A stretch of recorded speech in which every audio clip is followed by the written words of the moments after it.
Recommend नहीं? बिल्कुल बकवास बात। मैंने उनको ये कहा कि भाई मैं पंजाब के लिए आया हूं, अगर तुम किसी 5 बार के एमएलए को, 4 बार के एमपी को और 1 बार के एमएलए को इलेक्शन लड़ाने के लिए ही तैयार नहीं हो, तो तुम्हारी असुरक्षा और तुम्हारी मानसिकता उसमें दिखती है ना।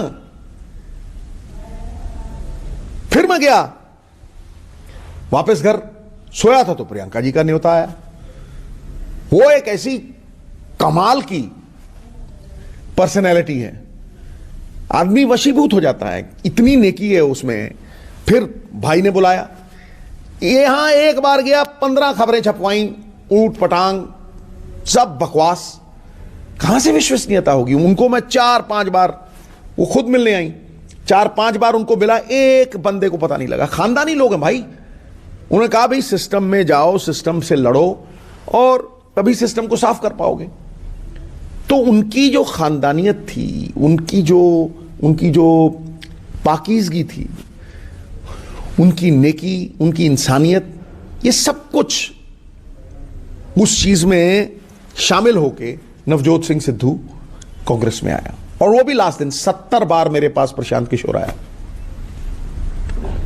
उन्होंने कहा भाई ये नहीं जीत सकते, तुम आओगे 8-10% वोट पड़ेगी, क्योंकि मैं छोड़ के चला गया था।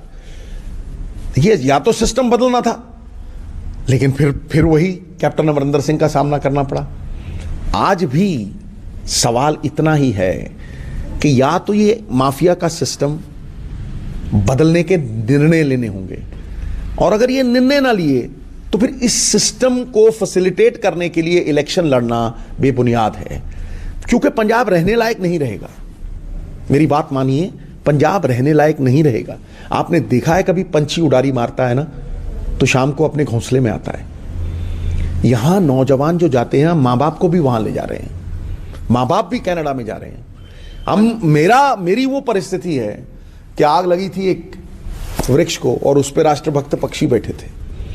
तो आप जैसा कोई राहगीर जा रहा था, उसने कहा भाई आग लगी इस वृक्ष को, जलने लगे हैं पात, उड़ जाओ है पक्षियों जब पंख तुम्हारे साथ।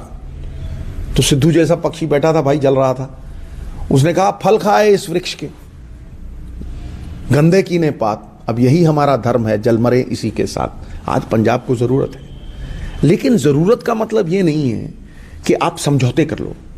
जरूरत का मतलब ये नहीं है कि आप इस माफिया में लिप्त हो जाओ और ये कहो कि ठीक है जैसे पिछली बार होता था वैसे ही होगा। वंस स्मिटन ट्वाइस शाय, एक बार भूला भूला कहलाए, बार बार भूला मूर्खानंद कहलाए।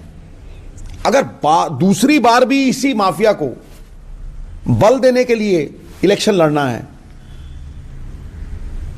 तो मुझे लगता है सोचना पड़ेगा।